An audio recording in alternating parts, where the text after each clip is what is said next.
Hey, how you doing everyone? This is Faust Calhoun. So this video is going to be an unscripted video. So I'm making a series of videos so I can help a buddy of mine at work, Tyler, to get into Warhammer 40,000. And I know he listens to me and he actually watches these videos, and at work we laugh and have some jokes about the videos, but mostly these videos are for him, and everyone that listens to it is enjoy it because it's just some fun silliness. It's two homies, just literally one homie that's obsessed about Warhammer 40,000 in the unhealthy manner is telling another buddy about it, and he finds it funny and enjoys it, and he's actually getting into it and doing a little bit of research himself. So with that said, is remember this video, it is all unscripted. It is me just stammering my way through, trying to talk about Warhammer, trying to teach my buddy about it, and I am partially drunk while I'm doing it, so that's one of the funny things. So, excuse me. Okay, now let's get on with it. Hey, what's up, Tyler? So, this is Warhammer 40,000.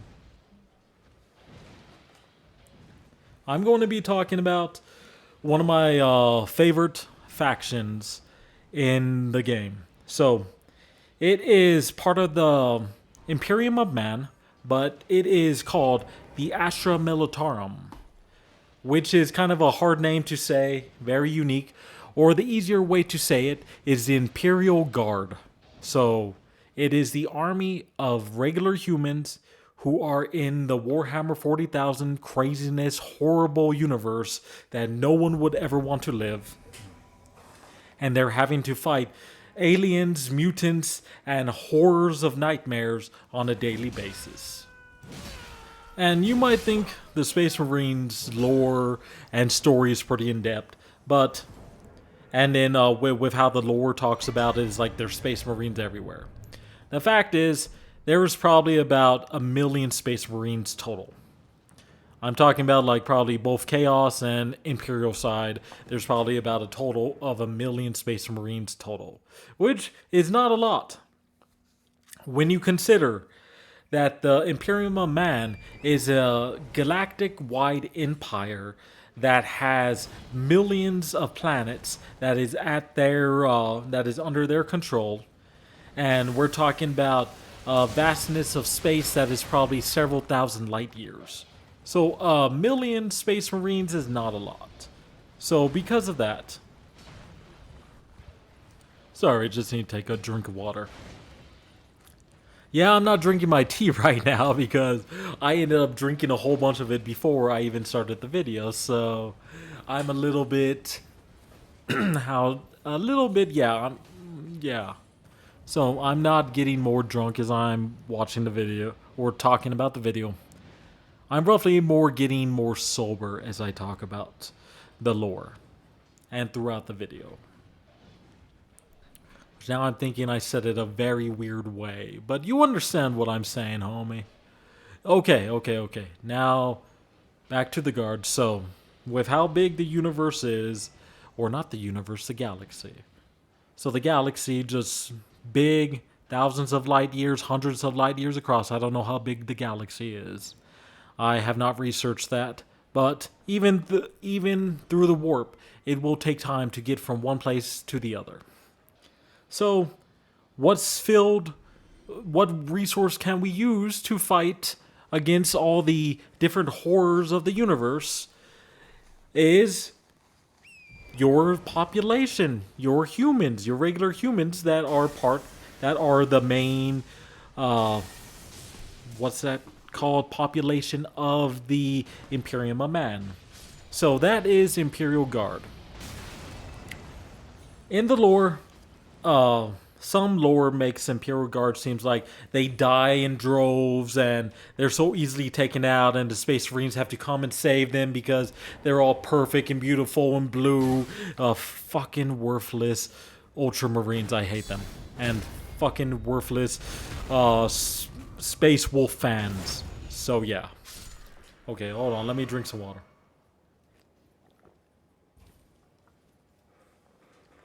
Okay. So the fact is, yeah, so if the books or anything about the lore is about the Space Marines, yeah, everyone else is going to suck to just make them look so much better. The same is like any movies, if you have any women in it that are going to be the heroes, everyone else is going to suck around them just so they look better. So the exact same principle.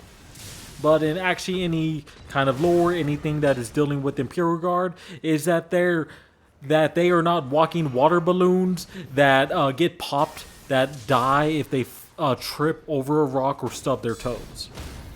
The actual Imperial Guard book says, yeah, that the Space Marines in some of them, and yeah, they're badasses, but they are they're very few and far between. It's like, hey, you have a regiment of let's say 100,000 men, and then there's 10 Space Marines in there that help train them, and they are just like, hey, they're badasses, but there's only so limited of a resource with Space Marines that can be used and accessed in just the world. So most of the fighting is done, or not the world, but the galaxy. So most of the fighting is done by normal humans. All right. And so the Imperial Guard, the Astra Militarum, their nickname is the Hammer of the Emperor. Reason why they're called the Hammer of the Emperor is the actual reason is because a hammer brings a strong, powerful strike that hits, and a hammer is strong enough to constantly hit something over and over and over again. Is like you are a blacksmith that is trying to draw out a sword or trying to draw out armor from a chunk of metal that you just took out of a furnace, and it is meant to just keep beating it until it takes shape and becomes what you want. The same as the Imperial Guard is that they are the hammer that keeps hitting and hitting and hitting and does not stop. So the Imperial Guard's big thing is that they hold the line. They don't back off, they hold the line, and then they advance. Because that they are constantly fighting like crazy. So most Imperial Guard regiments are pretty much, they look very similar to current day kind of like US military forces, but their armor's a little bit more sci-fi look, just so it'll be like futurist. There's multiple regiments. We're talking about every planet, every section, like every subsector and sector of the galaxy is, they have their own cultures, own little styles of fighting, and depending on the ways that they fought, they fight in that style. So with the Imperial Guard is how they're usually set up. So it is called the Shield of Humanity. That's kind of their little thing. The Shield of Humanity has the Adeptus Ministarum. The Adeptus Ministarum is pretty much the people who control, run, and maintain the whole Imperium of Man. So we're talking about there's thousands of people, thousands of leaders, and then there's like the top heads who are doing their best to maintain and continue the Imperium as best as they can. But as everything, they're people, and so everyone screws up. Then under below them, okay, so the Adeptus Ministarum is kind of that. Okay, and then so with the Imperial Guard, so the Astra Militarum is under them, and right next to them is another faction that is called the Officio Perfectus. So that is a organization that works hand in hand with the Imperial Guard, that is not within the Imperial Guard or the Astra Militarum. They are a separate entity, and their whole thing is making people work properly. So their big thing is they're known for making the commissars. Yes, like in real life, commissars are political officers. And these guys are the same thing, but their political officer thing is to ensure that every soldier Every soldier, every member of the Imperial Guard works to the best of their ability, regardless of anything.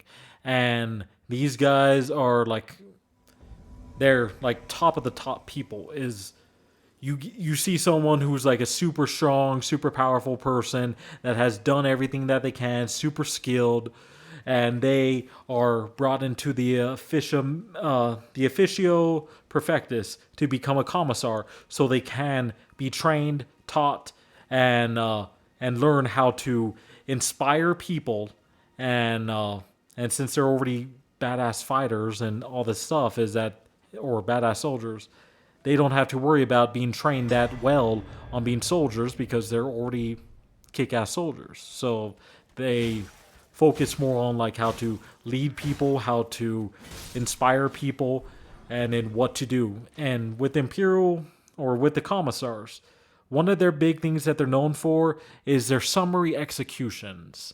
So yes, is if anyone shows cowardice, is they bring out their bolt pistol or lasgun and just shoot that coward right there in front of hundreds of men, and it just scares everyone else to keep fighting. Like, keep fighting, or I will shoot you if you show cowardice. Kind of the ideal is if you have something scary in front of your men, put something even scarier behind them, because they're not going to go back. So they'll keep going forward. So that's roughly the commissars, kind of in a nutshell. There's a whole bunch of different styles, from like fear, from inspiring, from making people happy, things like that. And then also some of the female commissars are known for, freaking banging the soldiers is if they show enough courage and stuff. So the guys are literally killing themselves just so that they can bang the female commissar. Shit like that. Whatever works, because remember, it is in the far future. We don't give a shit about what you think, because everything is war, and because it's the far future and there is only war.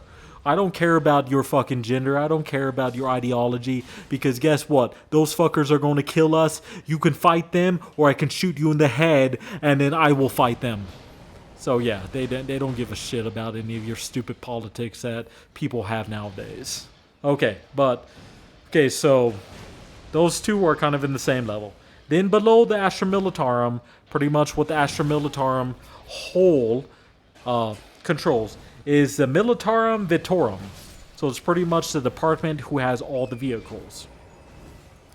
Now you're thinking is like, why would one department have all the vehicles? Give me a second, let me drink some water and I'll explain.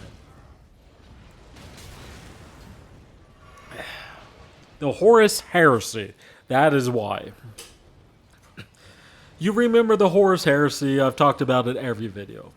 So the Horus Heresy is the reason why they split up all the different regiments and all the different groups is because they don't want one group or one like general or lord that has all the different groups together, where they have a fighting force that is so well trained and has all the different varieties of everything, so they're able to resist against Imperium and fight against them.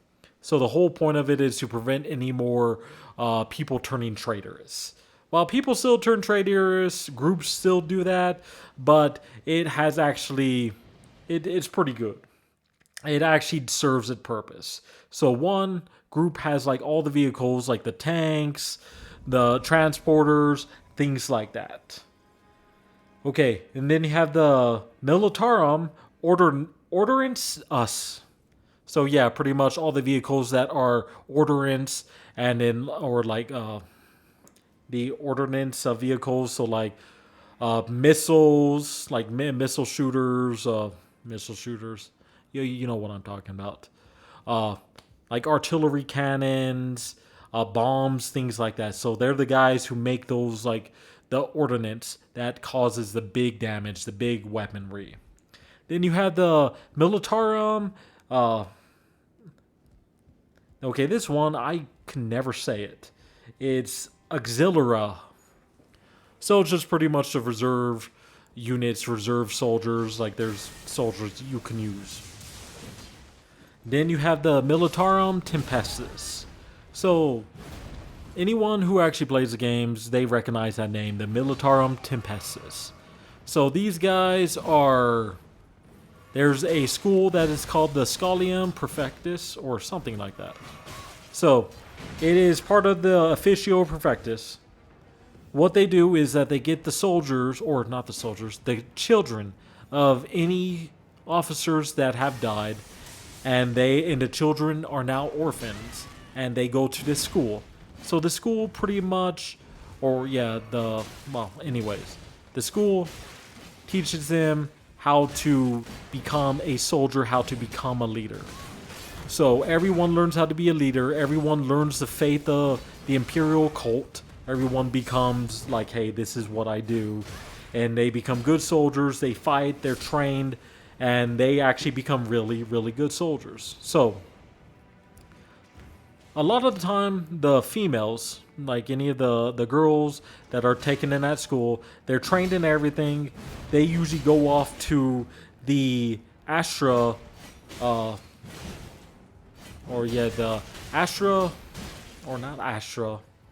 Adepta Satoritas. Yes, which is, okay, they use a lot of weird Latin-esque names. So it's the Sisters of Battle. The Adepta is female, while Adeptus is men. So Adeptus and Adepta. So Adepta Sororitas. And like sorority, so yeah, a sorority of females. Okay, so they are sent to this. It is best way to think about the Sisters of Battle. They are nuns with guns, which is kind of funny. Yeah, nuns running around with guns, but that's kind of best way you can think of them. They're nuns with guns. They fight.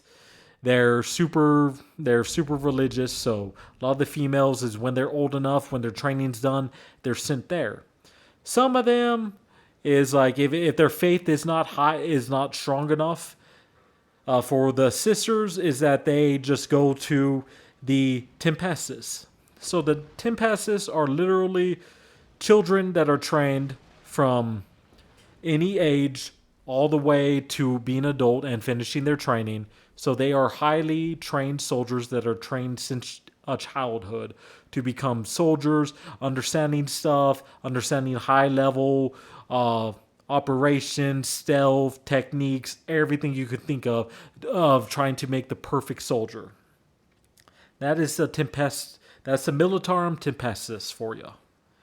And in the game, the reason why I said a lot of people, if they know about it, they recognize it, is that in the Guard, in the Imperial Guard, is the Militarum Tempestus. They're also known as the Scions, or they're the Stormtroopers. So they are a unit in the game, and they're also like their own little faction with their mini faction within the Imperial Guard. And they're actually pretty fun because they have a lot of unique abilities, and they have a lot of got-ya moments and trickery that they can use so you can gain stuff and get one over your opponent. And then now to the Militarum Regimentos. That is the Imperial Guard. Yeah, the Astra Militarum has all these different sections under them, but the big thing of the soldiers and the actual people who fight is the Militarum Regimentos. Or it's a very weird word because, like I said, they use weird freaking Latin-esque words. They're not actually real words that they say. It's just words that they've made up that means, hey, their meaning. Okay, but getting back to that is... Okay, so I looked a little bit into it. So the Astra Militarum Auxiliary is pretty much the planetary defense forces that planets have, and they are used as reserves for Imperial Guards. If they're ever near a planet, they can draw from that to fill up their forces to full fighting strength. So now with that said, so let's kind of get into like a little company, the Astra Militarum or the Imperial Guards company organization. So there's a company command that they have. So it's filled with a company commander, and it has a company command squad. There's anywhere from 1 to 5 platoons of that. So that's literally what they have. They have 1 to 5 of one company commander, and then a command squad. So command squad roughly maintains a banner bearer, so someone who carries the unit's banner. That usually brings morale to people. There is a medic in that group. So the medic is, yeah, medic does a lot of work, even in the real military. Because we're kind of talking about the future military, and since I was in the military myself, in the actual army, and that's what this is based off of, I can actually give you somewhat of a real world description and understanding of what they're talking about. All right, now to the actual like platoons that they would have. So like an actual platoon would have 5 platoons, or like a company has like five, like 1 to 5 platoons.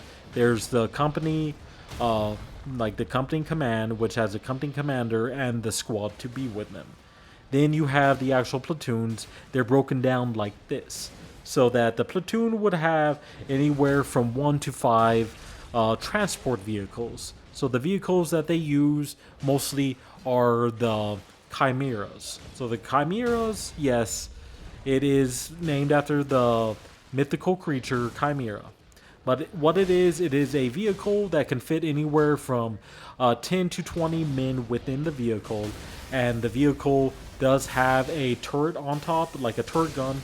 Well, it's very similar to a Bradley, how it has a turret gun, and then it has multiple guns on the side that the people inside can use and shoot without worrying about getting shot or anything. Okay, so the platoon has 1 to 5 transport vehicles. The platoon does have a platoon command squad and a commander who leads a platoon that has anywhere from 1 to 5 infantry squads in it.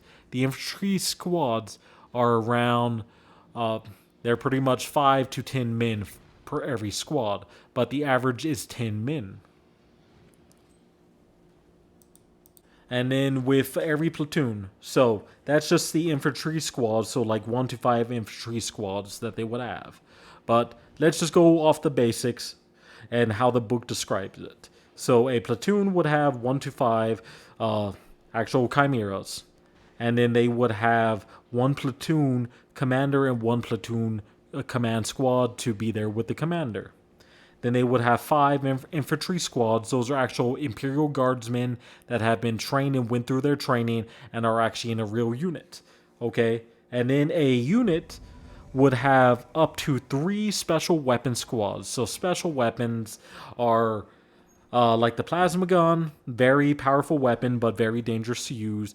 Grenade launchers, melt-a-gun. So a melt-a-gun is kind of the name. It is a gun that is used to melt armor off of vehicles, so it is very good to use against vehicles and characters, but it has a very short range. That's kind of the minus to it because of how powerful it is. It needs a short range, and they would have like weapons like that. Then you would have up to 5 heavy weapon squads.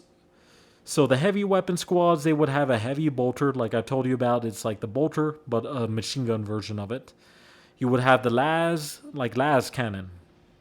So las cannon is a big weapon that uses a lot of power to shoot out a very powerful laser that is meant to melt and pierce through armor. It is an anti-weapon vehicle. It's in the game, you have 1 shot when you use it, and when it hits, it does really good damage because everyone, like, when you're playing the game, no joke, everyone kind of clenches their butt cheeks when someone shoots the las cannon. Even if you have a bad accuracy, like everyone does clench because when that thing hits and wounds, there's a chance that your vehicle is going to be damaged like crazy or going to pop. And when a vehicle pops, it's destroyed, so they can't use it. Okay, so it has 3 special weapon squads, and then it has like up to 5 heavy weapon teams. So Heavy weapon teams are a big thing in the game. They are like a game changer, I can tell you for sure. Heavy weapons when you're playing guard, people will be like, okay, those are the issue, but now I have to shoot through 100 guardsmen on the table before I can get to the heavy weapons. And then they would have a conscript squad. So conscript squads, if they would have that, it's just pretty much the locals around, anyone that they can get. They just grab them, give them armor, give them guns. It's like, all right, you need to listen to us because you're going to fight for your city, for your town, whatever, for your planet. So that is an infantry company. So they have armored companies. Armored companies is there's one tank commander, why they have three squadrons under them. And with armored companies, there are about 10 tanks. So the tanks that the Imperial Guard uses, and one of the best tanks in the games, it is the Lehman Russ. It is a standard battle line tank for the Imperial Guard. It is the most used tank in the Imperium, and it has done so many things. It's think about kind of like the Abram tank now that we have, but it's about twice the size, and the gun is about 3 times bigger, and it's like a sci-fi stronger version of that. It's a it's a big tank, does a lot of damage, can take a lot of damage, and when people see them on the field, people focus on them. So if you're playing, you can use them as a distraction and use your guard to do damage or take objectives. But the tanks in the Imperial Guard is that because the Guard are just normal people, they need really good tanks to make up for them. Because we're talking about is lots of craziness happens in the far future where there's only war. All right, and then now going to like the actual how they would have like the regiment set up. So the regiment, yeah, they would have every company would have their command squad. So it'll be anywhere from 1 to 5 companies that are in there. So that's the regiment. The regiment would have one perfect or officio perfectus officer, the commissar. They would have a ministarum. So it's pretty much a military priest. They would have a unit of the Scholastia Psychana. So those are the psychers. So, like everything, they're the psychers. They're the guys with the psychic powers. They're the mages of the group. They're the guys that use magic. So because of how rare it is to actually have people that are at that level, like able to use magic, psychic powers, and how much training it is, yeah, there's about anywhere from like 10 to 20 people in a unit of that would a regiment that would easily have over 500 men in it. So there's like, yeah, 10 to 20. And then you have the Militarum Auxilia.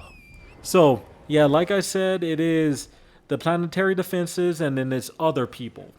So the other people that are in it are the Ogrins. The Ogrins, they are humans from another planet that was lost, and then they had pretty much like warp mutations that happened to them. So they pretty much grew. Hold on, give me a second. Okay, so the Ogrins, they're think about like ogres. Yeah, it's kind of like their idea of them. Because in Warhammer Fantasy, they had the ogre army, and they thought it's like, hey, how can we bring the ogres to the sci-fi version of it? They made the Ogren. So, okay. Well, okay, I made a few mistakes in this, but I will continue with the Ogrins.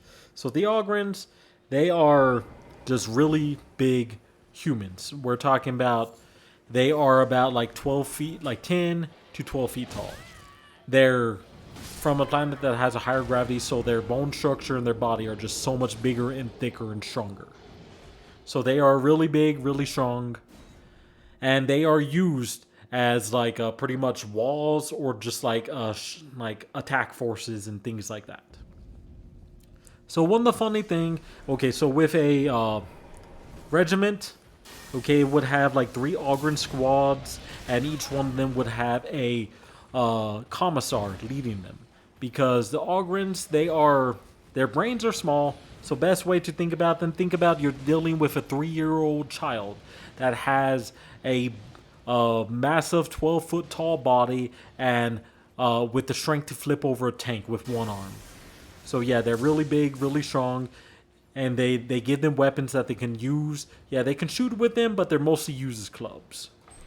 So the funny thing is the reason why they have a commissar lead them, because they have a funny hat and they look kind of weird. So the commissars are kind of based off of the German SS officers. So pretty much Hugo Boss SS uniform outfits. Yes, to everyone that is listening, guess who made the bad guys in World War II's uniform? It was Hugo Boss. They're still around. And yes, every time I see the company, I always have to be a jerk to them and just like, oh, hey, it's Hugo Boss, the people who supported Germany during World War II and made the uniforms for them. It's funny. People just look at me like, what are you talking about? And I like, look it up. And they look it up like, oh, crap. I've actually had a few people's like, if I would have known that, I would never work there. So they turn to their manager, I quit because I'm not supporting someone who supports or who did work for the bad guys in World War II. Okay. Okay, so continuing is that the Ogrins find the commissars in their funny little outfits and hat is that they think they are like the right hand of the emperor, and whatever they say, it is like from the emperor, so they believe them and they do whatever they say because they're like Ogren is boss, or like Commissar is boss, Commissar is emperor's friend, must listen to Commissar. But most of the Ogrins aren't smart enough to actually form sentences like that, because we're talking about like they're really like they're like 3-year-old children brains. Okay. So the mistake I made is when I'm looking at this list, so the where it says the officio perfectus, the officers. So there's 18. It says around 18 commissars under a senior commissar. So that's kind of their thing. And in the ministorum, so there is like 83 preachers and 101 mentats. So the mentats is just pretty much their. So in the Warhammer universe, the mentats are just kind of their little their secretaries and like officials and things like that. Like they're people that do their work for the preachers. But the name mentat actually comes from Dune. So Dune mentats were people that were specially trained and specially maintained, that where they would pretty much become human computers. So they would be able to calculate and do pretty much the kind of stuff that computers would do, supercomputers, but with the human brain. So they would train the human so perfect, or like in such a way that they are able to achieve higher goals.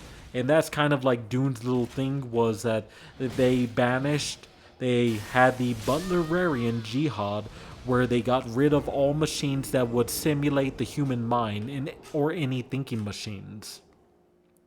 And they had humans to replace them, and they were able to push the abilities of humanity beyond what anyone ever thought they could do. Because like think about the human brain, is it's able to like reach a idea or like a memory straight away instead of having to search through files. If you're able to train that and perfect it properly, is just think about the different kinds of stuff that they're able to think and compute without what's that called? But yeah, that's kind of it. I kind of lost my thought. And then okay, so yeah, those were the only two I messed up because I didn't read what it said. But yeah, the mentats are pretty much, because it's the ministorum, it has preachers, but remember, the Imperium is mostly a religious cult. So yeah, the Mentats and things like that, they're like the officials, the people that run the stuff, that do the things for the preachers, that actually do the paperwork, all the different kinds of things. Okay. So, with that you kind of already know, that's kind of like the little base setup, but let me talk about some of the regiments. Well, you know what? Right now thinking about it, so like the setup of the Imperial Guard and kind of the boring stuff, I'm going to leave for this video. And then tomorrow, I'm actually going to start talking about the different regiments and the craziness and actually a lot of fun stuff that they have. The reason why I made this video a little bit, just talking about the Imperial Guard, a little bit things like that. So the ways that they organize, stuff like that, is just so I can get it out of the way. But the fun stuff is definitely going to be happening tomorrow. But anyways, homie, I will see you later, and I'll tell you about this video that I made tomorrow when I see you at work. And yes, tomorrow, I'm not going to be drinking yerba mate. I'm actually going to be looking for a nice Earl Grey, if you could get that for me, bro. All right, I'll talk to you later, Tyler. And say what's up to Amber too for me, bro. And to everyone else, thanks for watching. Like and subscribe, comment, ring the little bell, do everything you possibly can to make this channel grow for me, alright? And remember, most importantly of all, always love the Cowhound. You all take care now.